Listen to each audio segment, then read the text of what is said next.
Commander Zixella stood in the center of the research vessel's bridge, her tall blue form trembling with fear she had never felt before.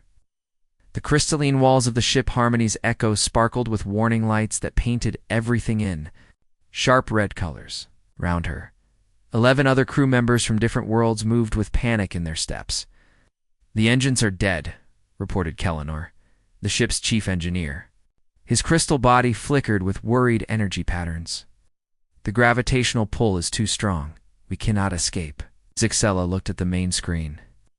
Below them spun a massive gas giant, its surface covered in storms that could swallow entire moons. The ship shook as another piece of hull broke away. They had been studying ancient ruins when the hidden gravity trap activated. Now they were falling toward certain death. "Life support systems are failing," called out Dr. Yamara from her station. The small furry creature's voice was high with panic. "We have maybe 6 hours before the air becomes too thin to breathe." 6 hours. Zixella had lived for over 300 years on her peaceful homeworld of Viridia. She had never seen violence, never faced real danger, never even heard of anyone dying before their natural time. Her people evolved on a world where the strongest storm was like a gentle breeze. The worst cold was warmer than most species found comfortable. "What do we do?" asked Torgan, the navigator. His forearms shook as he tried to work his controls. "Our people do not know how to handle this. We have no training for such things." Zixtala closed her large, gentle eyes.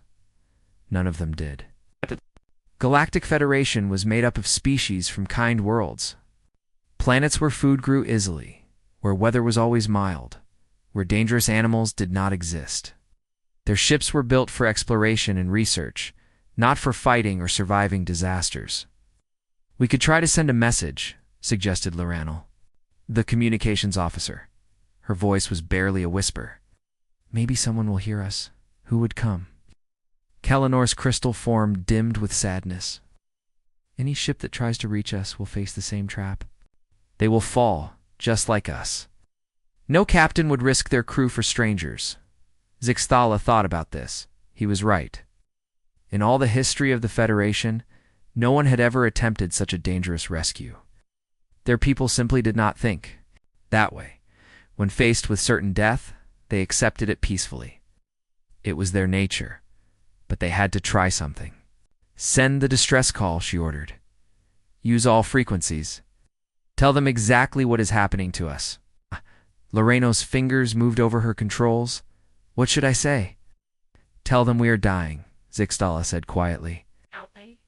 "Tell them our bodies are being damaged by forces we cannot fight. Well, then we are afraid."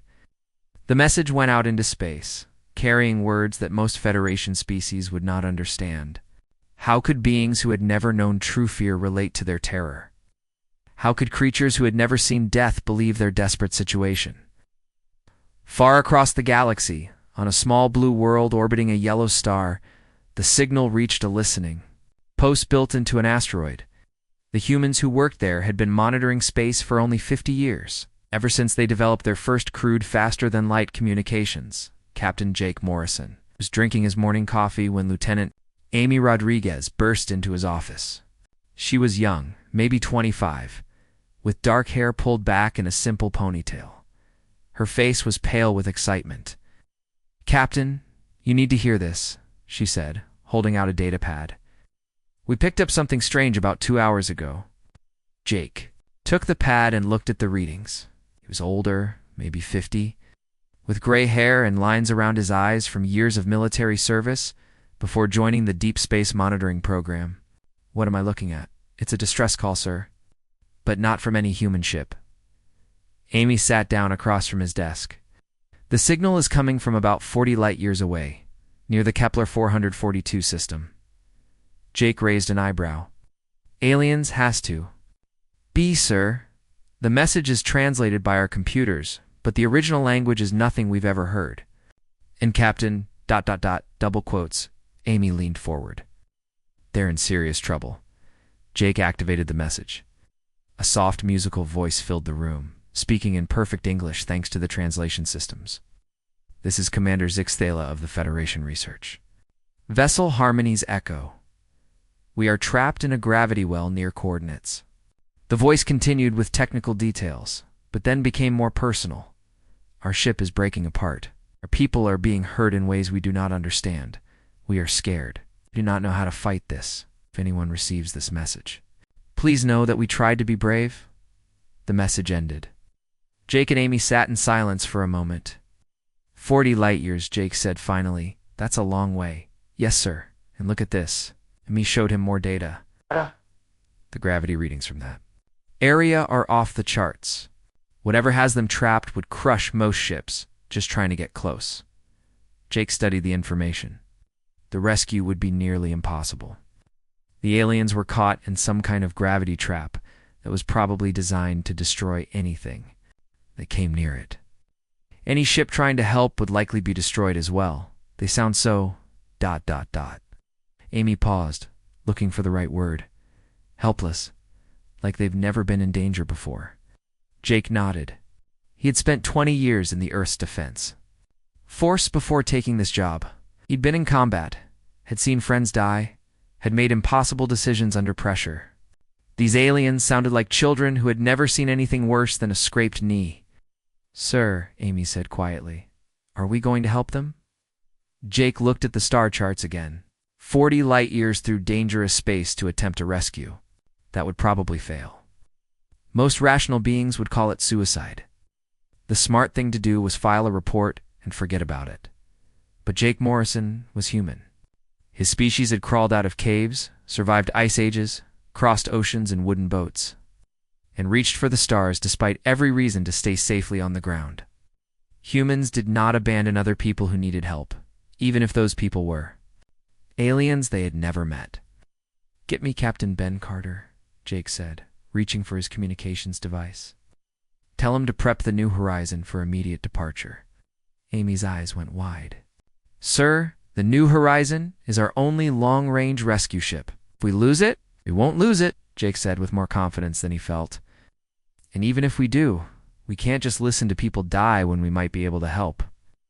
As Amy ran to make the call, Jake looked out the window at the stars. Somewhere out there, creatures from another world were counting down their final hours, believing that no one would be crazy enough to attempt their rescue. They were about to learn something new about humans. Sometimes being crazy was exactly what the situation required. The New Horizon launched 6 hours later, carrying 24 of Earth's best into the unknown. Behind them, Jake Morrison watched their ship disappear into faster-than-light travel and wondered if he had just sent good people to their deaths.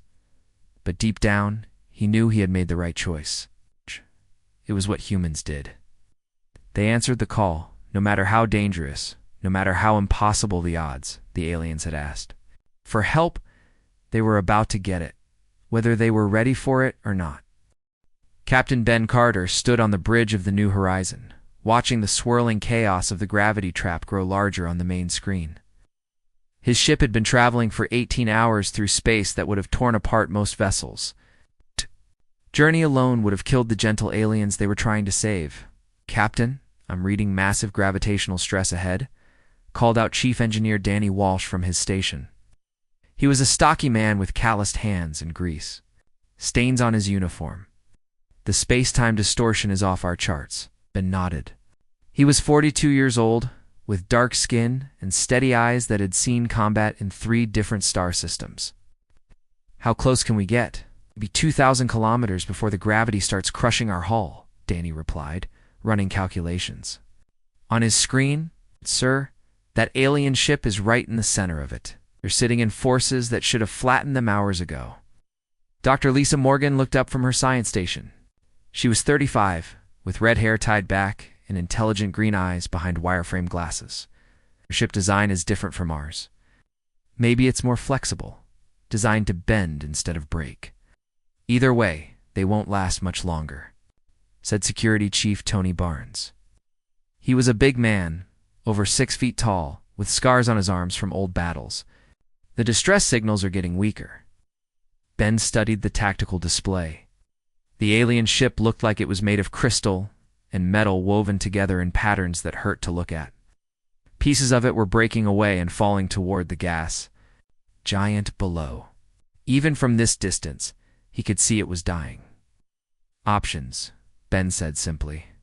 We could try to extend our shields around their ship, Danny suggested. But our power systems weren't designed for that kind of load. We'd probably burn out our generators. We could attempt a direct rescue, Tony added. Send shuttles in too. Grab survivors. But those shuttles would have to fly through gravity fields that would crush human bones. Lisa shook her head. Our shuttles aren't built for those conditions. The G-forces alone would kill anyone inside. Ben listened to his crew discuss the impossible situation. On Earth, this would be called a suicide mission. No sane commander would risk 24 lives to save a dozen aliens they had never met. But Ben Carter was human, and humans had been doing insane things to save strangers for thousands of years. Danny, how long to modify our shuttle armor? Ben asked. Maybe 6 hours, if I strip plating from non-essential areas, the engineer replied. But Captain, even then, it's a long shot. Tony, can your people handle hygiene maneuvers? The security chief grinned. My team has trained in 15 gravity environments. We can handle whatever that trap throws at us. Lisa, any ideas about alien biology? What do we need to know to keep them alive? The doctor pulled up data on her screen. Based on their ship design and the materials they use, I'm guessing they evolved in very gentle conditions. Low gravity, stable atmosphere, probably no dangerous. Whether or predators, Ben made his decision. Danny, start the modifications. Tony, prep your best people for rescue operations. Lisa put together medical supplies for unknown alien physiology. He paused.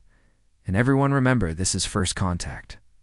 Whatever we do here will be how these aliens remember meeting humans for the rest of their lives. 6 hours later, the modified shuttle launched from the New Horizon. Ben piloted it himself, with Tony and 2 other security specialists in the back. The shuttle had been stripped down and reinforced, its armor doubled, and its engines boosted to handle the extreme conditions. As they entered the gravity field, Ben felt the familiar sensation of his body getting heavier. 5 times normal gravity, then 10, then 15. His crew grunted under the pressure, but their training held. They had prepared for this on Earth, in centrifuges and pressure chambers that most aliens would consider torture devices. Contact in 30 seconds, Ben announced, fighting against the forces trying to crush his chest. Through the shuttle's reinforced windows, they could see the alien ship up close for the first time. It was beautiful and terrifying at the same time. Crystal spires twisted through metal frameworks in patterns that seemed to shift when you weren't looking directly at them. But large sections were missing, torn away by the gravitational forces. There, Tony pointed to a section where they could see movement through transparent walls, life signs.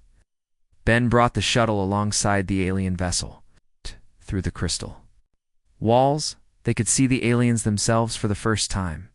They were tall and graceful, with blue skin and large eyes. But they moved like people who had given up hope. Docking sequence initiated, Ben said, extending the shuttle's emergency airlock. The 2 ships connected with a shutter that ran through. Both hulls, Tony and his team moved to the airlock, carrying emergency life support equipment and medical supplies. When the doors opened, they stepped into an alien world. The interior of the ship was like being inside a living crystal. The walls curved and flowed, glowing with soft light that seemed to come from everywhere and nowhere. But the beauty was ruined by the damage. Cracks ran through every surface, and the air tasted wrong. "Low," Tony called out in the loudest, friendliest voice he could manage. "We're here to help." A tall blue figure appeared around a corner, moving carefully. It was Commander Zixthala, though the humans didn't know her name yet. She stared at them with eyes wide with surprise and fear. "You came," she said in perfect English, thanks to translation devices both species carried. "But how? The gravity should have destroyed your ship." "We're tougher than we look," Tony replied with a grin. "How many of you are there? Who needs medical attention?" Zixthala led them deeper into the ship, explaining the situation as they walked. 12 crew members, 3 injured, life support failing in most sections. The humans listened and made quick decisions, splitting up to handle different problems. Back on the shuttle, Ben was working with Danny through the communications link to stabilize the alien ship's power systems. The human engineer was looking at technology he had never seen before, but his training kicked in. All machines worked on basic principles, whether they were built by humans or aliens. Try rerouting power through the secondary crystal matrix, Danny suggested. His voice crackling through the static. Ben watched through the shuttle's cameras as alien crew members followed Danny's instructions. Slowly, lights began coming back on throughout their ship. Meanwhile, Dr. Lisa Morgan had suited up and entered the most damaged sections of the alien vessel. The area was completely without air, filled with radiation that would kill most life. Forms in minutes, but Lisa's suit was designed for the harsh environment of space her human body could handle. Radiation levels that would be instantly lethal to the gentle aliens. She found 2 injured aliens trapped in what had been their medical bay. They were unconscious, their blue skin pale, and their breathing shallow. Lisa had no idea how their biology worked, but she could see they were dying, working quickly. She stabilized their vital signs using basic techniques that would work on almost any carbon-based life form, and she carried them, one at a time, through sections of the ship that were still dangerous, back to areas where the other humans could help. The aliens watched in amazement as these strange creatures performed impossible tasks. They saw Ben pilot his shuttle through gravitational forces that should have killed him. They watched Tony and his team work in conditions that would destroy any Federation species. They stared as Lisa moved through deadly radiation like it was a minor inconvenience. "What kind of beings are you?" Commander Zixthala asked Tony as they worked together to repair a critical system. Tony paused in his work, wrench in hand, and looked at the tall alien. "We're humans," he said simply. "We come from a planet called Earth. Earth must be a very gentle world to produce such capable people," Zixthala replied. Tony laughed, a sound that seemed strange in the crystal hallways. "Actually, Earth is probably the most dangerous planet in known space. We call it home because we don't know any better." Zixthala didn't understand what he meant, but she would learn soon enough. After 4 hours of continuous work, the alien ship was stable enough to attempt to escape from the gravity trap. Ben positioned his shuttle to help guide the larger vessel, while Danny coordinated the power systems of both ships. "Ready?" Ben asked over the communications link. "As ready as we'll ever be," replied Commander Zixthala from her bridge. The 2 ships began their climb out of the gravity well, fighting against forces that wanted to drag them down to destruction. The alien vessel shook and groaned, its crystal structure flexing under the strain. The human shuttle stayed close, its crew ready to help if anything went wrong. Slowly, impossibly, they began to rise. The deadly grip of the gravity trap weakened as they climbed higher until finally they broke free into normal space. Both crews cheered, but the celebration was brief. Commander Zixthala realized that her first contact with another intelligent species had revealed something terrifying about the universe. Somewhere out there was a world so dangerous that it created beings like humans. People who could survive anything, fix any problem, and rescue anyone who needed help. She wasn't sure if that was wonderful or frightening. Both ships drifted safely in normal space, their crews working together to repair the damage from the gravity trap. The human shuttle had docked with the alien vessel, creating a temporary bridge between 2 very different worlds. What started as a rescue mission was becoming something much more important. Commander Zixthala stood in what had been her ship's main meeting room, now serving as a combined command center. The crystal walls were cracked but still beautiful, casting rainbow patterns when the human work lights hit them. Around the room, humans and aliens worked side by side, though the size difference was obvious. The aliens were tall and graceful, while the humans seemed compact and solid. "Your people saved us," Zixthala said to Captain Ben Carter. "We owe you our lives. But I must ask, where do you come from? What world created beings capable of such things?" Ben was checking a repair report from Danny Walsh, but he looked up at the alien commander. "We come from Earth, 3rd planet, from a yellow star. It's about 40 light years from here." Earth Zixthala repeated the word carefully.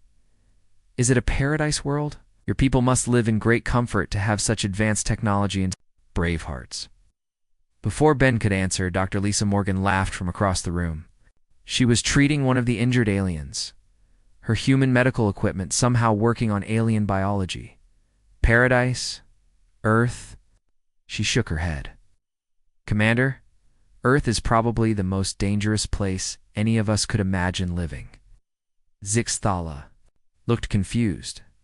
But your people are so capable, so brave. Surely you come from a gentle world.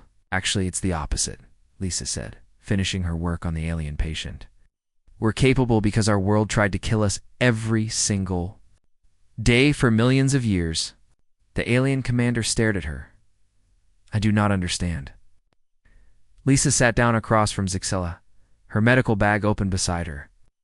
Let me tell you about Earth. I grew up in a place called Minnesota. Every year for 6 months, the temperature drops so low that exposed skin freezes in minutes. The water turns solid. Plants die. Animals either hide or migrate thousands of miles to survive. That sounds terrible, whispered Dr. Yamara, the small furry alien who served as the ship's medical officer. How do your people survive such conditions? Build shelters, make warm clothing, store food, Lisa explained. My family lived through dozens of these winter seasons. We consider it normal. Chief Engineer Danny Walsh looked up from where he was explaining human power systems to Kellinor. The crystal alien engineer. You should hear about where I'm from. I grew up in Florida on the coast. Every few years, massive storms would hit us, winds moving at over 100 miles per hour, enough to destroy buildings. Rain falling so hard it would flood entire cities. Storms that destroy buildings. Gelinar's crystal form flickered with shock. Your people must have lived in great fear.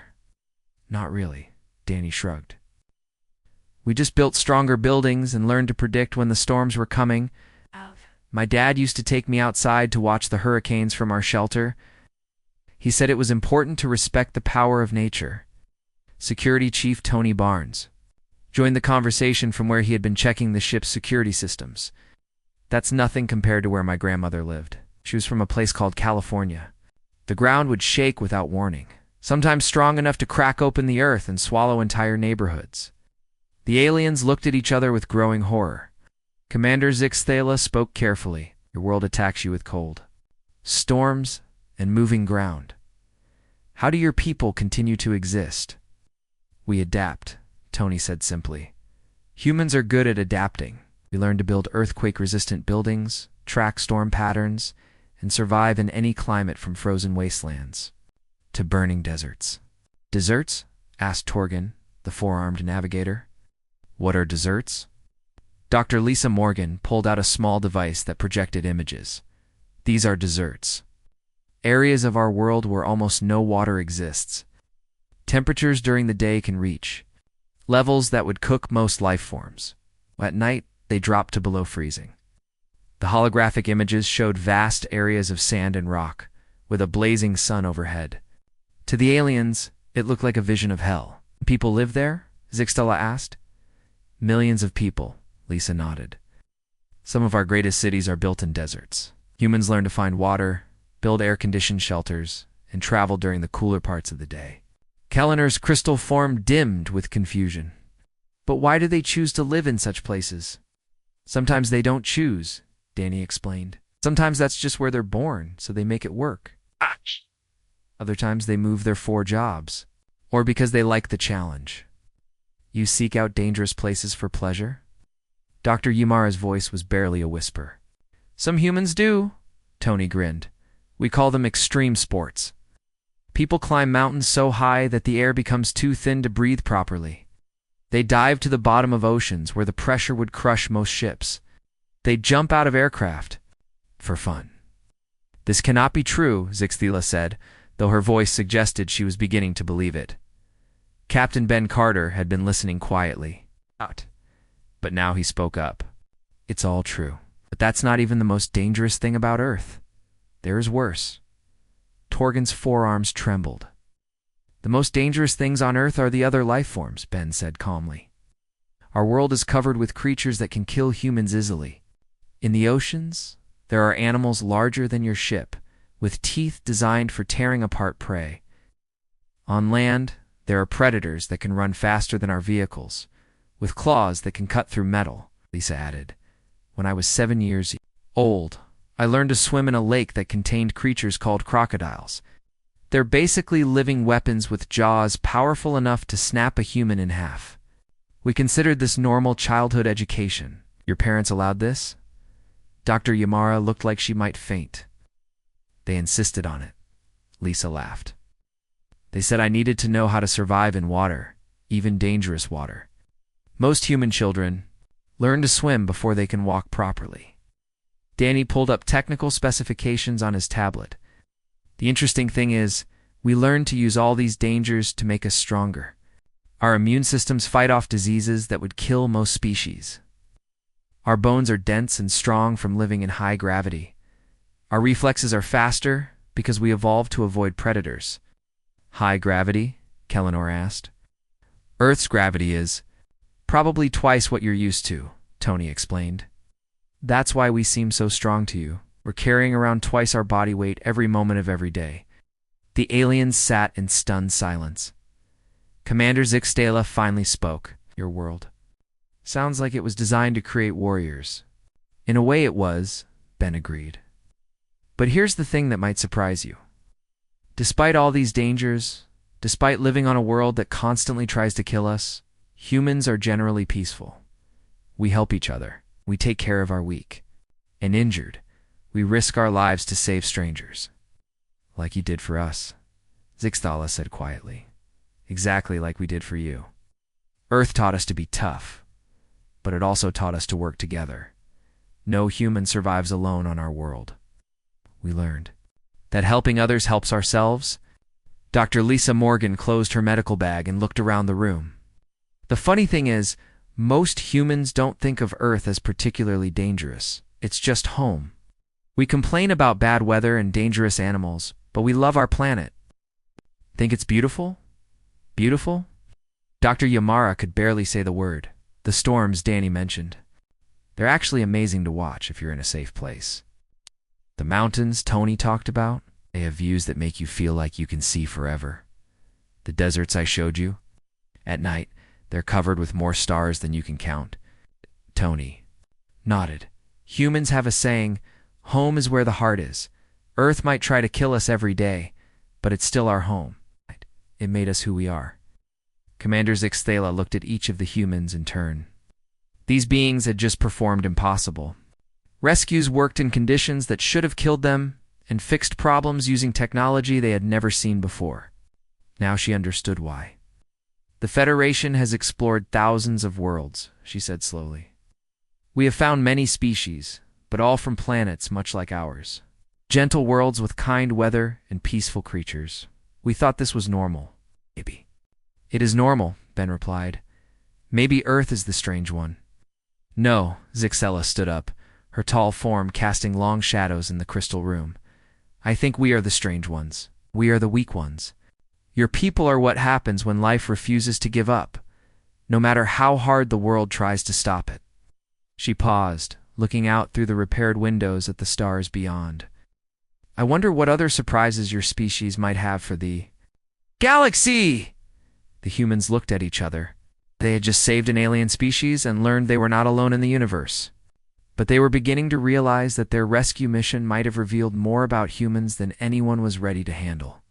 In the distance, space remained quiet and peaceful. But somewhere out there, other species were about to learn that the galaxy contained a world so dangerous it had created beings like humans.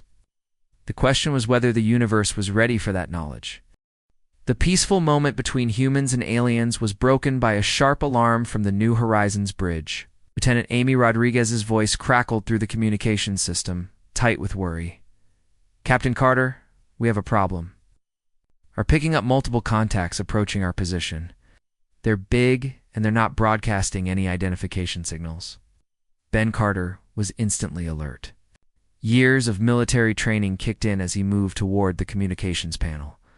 How many contacts, Rodriguez? 12 objects, sir. They're coming from different directions, closing fast. Energy signatures are unlike anything in our databases, Commander. Zixtala heard the exchange, and her tall blue form went rigid with fear. Oh no, she whispered. We triggered the Guardians. Guardians. Ben turned to face the alien commander. What are you talking about? The ancient defense systems, Zixella explained, her voice shaking. The gravity trap was just the first layer. When ships try to escape, the automated Guardians activate. They were built by a warrior race that died out thousands of years ago. Dr. Lisa Morgan looked up from her medical equipment, defense systems that had been running for thousands of years. What are they protecting? We do not know, admitted Dr. Yamara, the small, furry alien. The Federation has lost 7 research ships trying to find out. The Guardians destroy anything that comes near this system.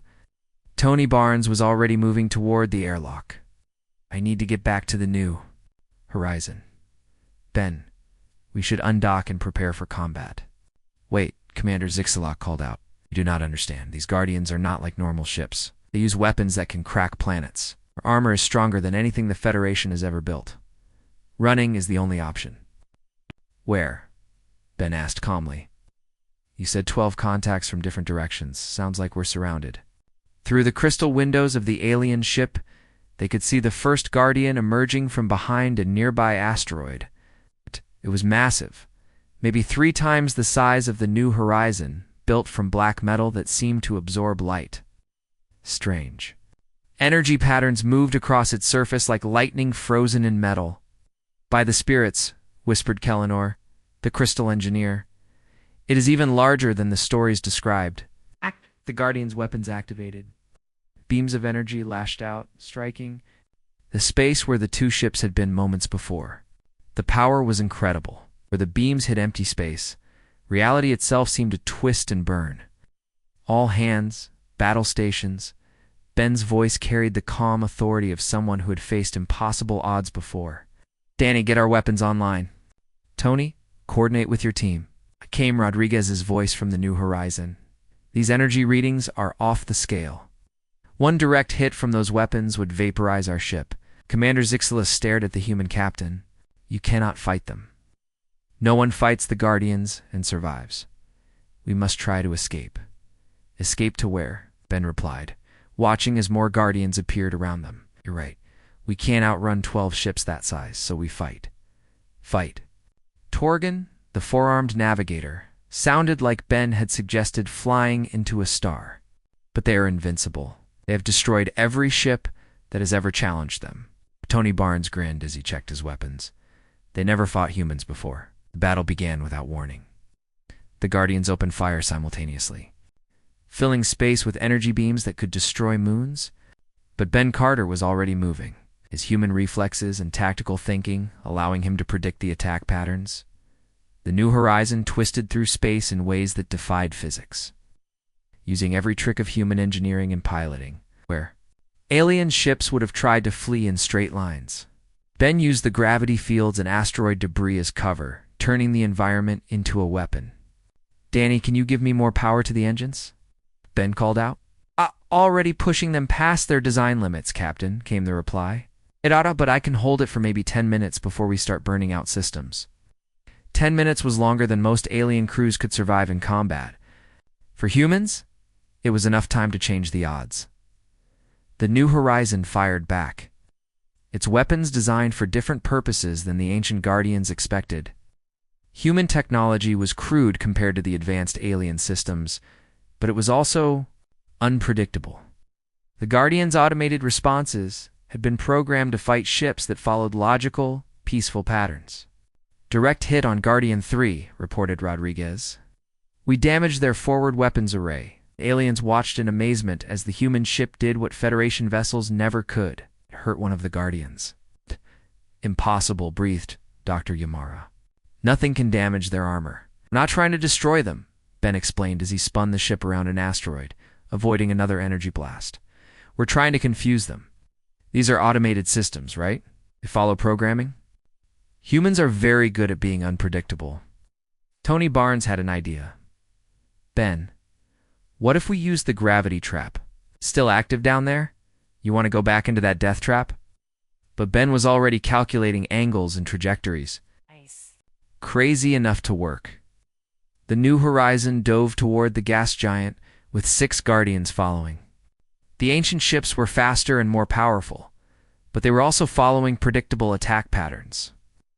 As they entered the gravity field, Ben used the same forces that had nearly destroyed the alien research ship to his advantage. Guardian 7 is breaking apart, Rodriguez reported with excitement. The gravity is affecting their structural integrity, but the victory was short-lived. The remaining Guardians adapted their ancient programming updating to handle the new threat. They began using the gravity field themselves, turning it into a weapon.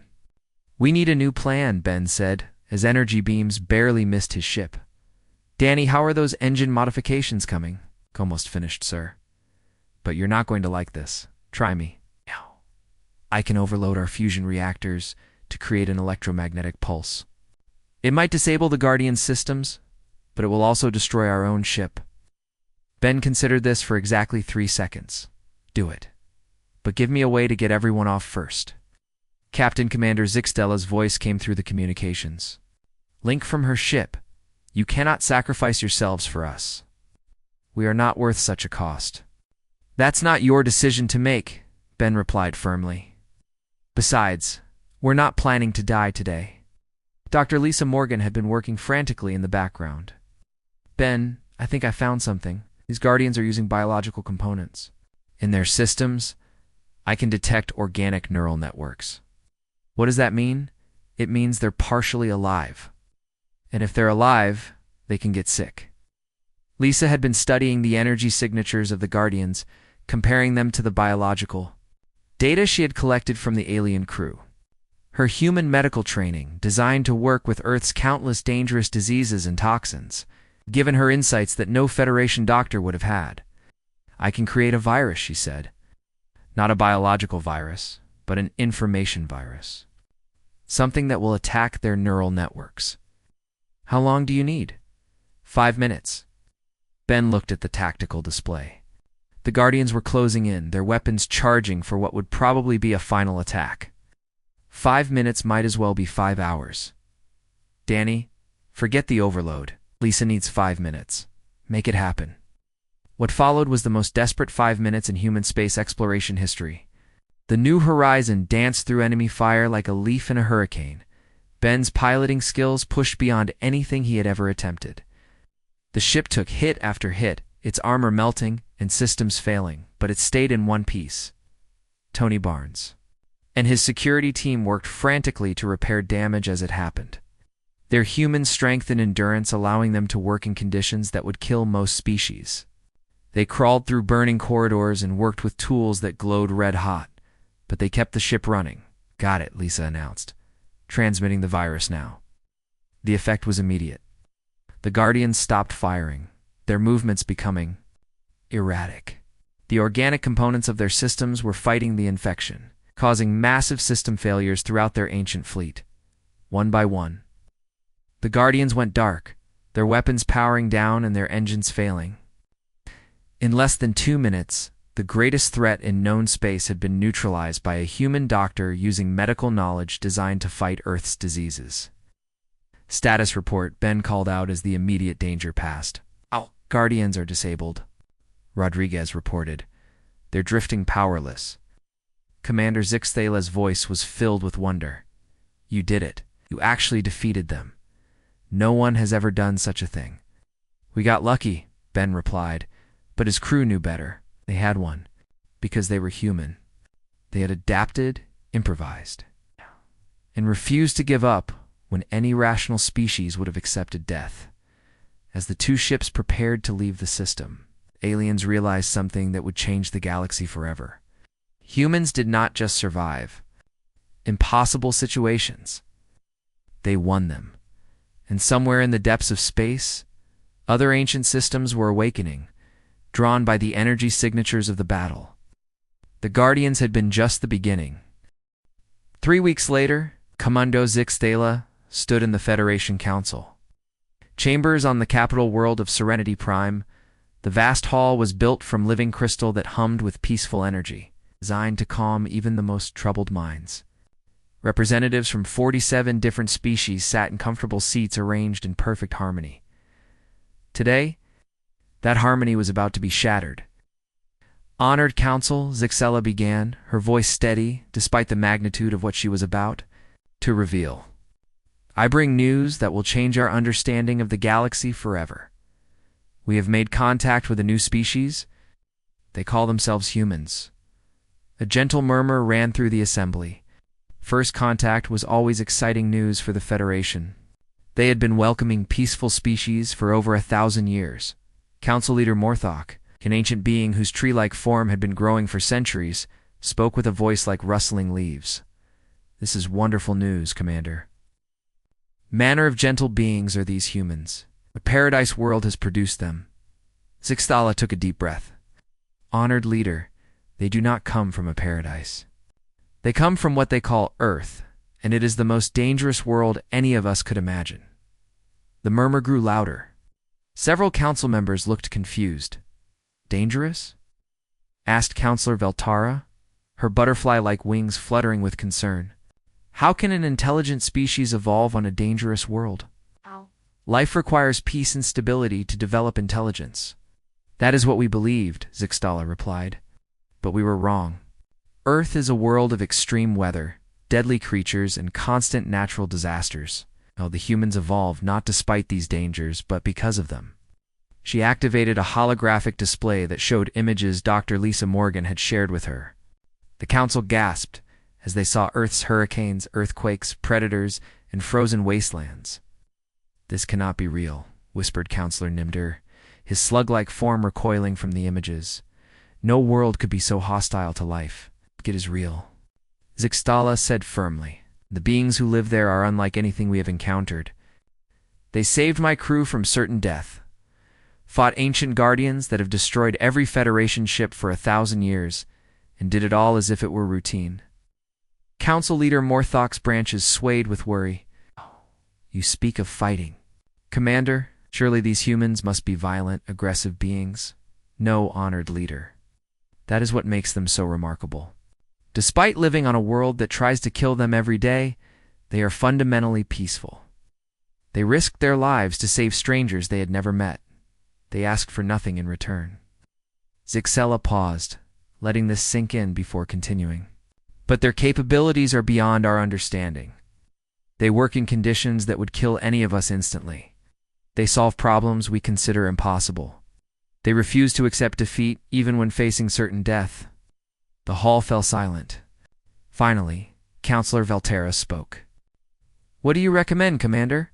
Immediate diplomatic contact, Zixella replied. But from a position of respect, not superiority. These humans may seem primitive by our standards, but they possess abilities we desperately need. Need? Council leader Morthok sounded surprised. What could such a young species offer the Federation? Zixtala smiled sadly. Protection, honored leader. For the first time in 1,000 years, someone has defeated the ancient guardians. The humans did in hours what we could not do in centuries. They made the galaxy safer for all of us.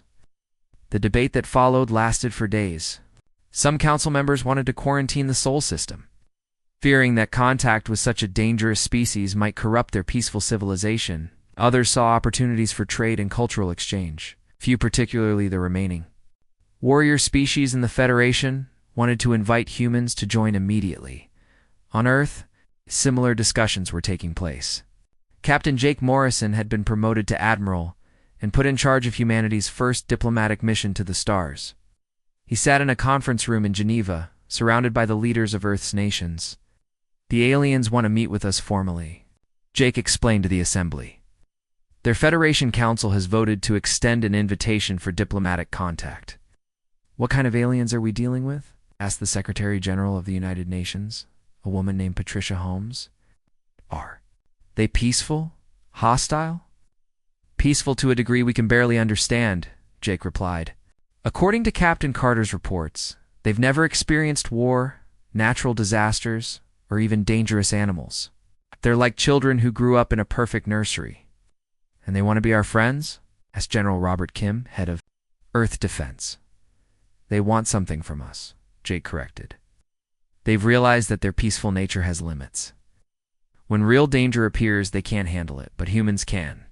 Dr. Lisa Morgan, who had returned as something of a celebrity scientist, addressed the assembly via video link from the New Horizon. The interesting thing is, they're not afraid of us being violent. They're afraid of us being too capable. Some of them think we might accidentally break their civilization just by existing in it. 3 months later, the first human diplomatic ship arrived at Federation space. The vessel was called the Enterprise, named after the ancient seafaring tradition of exploration. Captain Ben Carter commanded it. With many of his rescue crews serving as the first human ambassadors, the reception was unlike anything either species had expected. The Federation had built a special station for the meeting, designed to accommodate human needs. They had studied Earth's environment and created areas with higher gravity, more robust construction, and even weather simulation systems. But they had also installed warning systems throughout the station, alerting alien visitors when humans were present in certain areas. Not because humans were dangerous to them, but because the humans' casual activities might terrify peaceful species who had never seen anyone do physically demanding work. Commander Zixala met the human delegation personally. She had been promoted to Federation Ambassador to Humanity, a new position created specifically for this relationship. "Welcome to the galaxy, Captain Carter," she said, as the humans disembarked from their ship. "Thank you, Commander," Ben replied, "though I have to ask, are those radiation warnings necessary?" He pointed to signs that marked human areas as hazardous. "I am afraid so," Zixila admitted. "Many of our species find human capabilities ... disturbing. Dr. Morgan's casual handling of radiation that would kill most of us has become something of a legend. Some of our people believe you are energy beings in disguise." The cultural exchange that followed was fascinating and sometimes hilarious. Human children's games like tag and hide-and-seek were classified as military training exercises by Federation observers. Human cooking, which involved exposing food to high heat and sometimes open flames, was considered a form of alchemy, but slowly, understanding grew between the species. The Federation learned that humans were not just surprisingly durable, but also incredibly creative. Human art, music, and literature amazed alien scholars with its complexity and emotional depth. Human science developed through trial and error in Earth's harsh environment offered new solutions to problems the Federation had struggled with for centuries. In return, humans learned about technologies and knowledge that had been accumulated over thousands of years of peaceful development. Federation medicine could cure diseases that had plagued humanity for millennia. Their energy systems were cleaner and more efficient than anything Earth had developed. The real breakthrough came when Dr. Lisa Morgan published her comparative study of human and Federation biology, discovered that human adaptability could be taught, at least partially, to other species.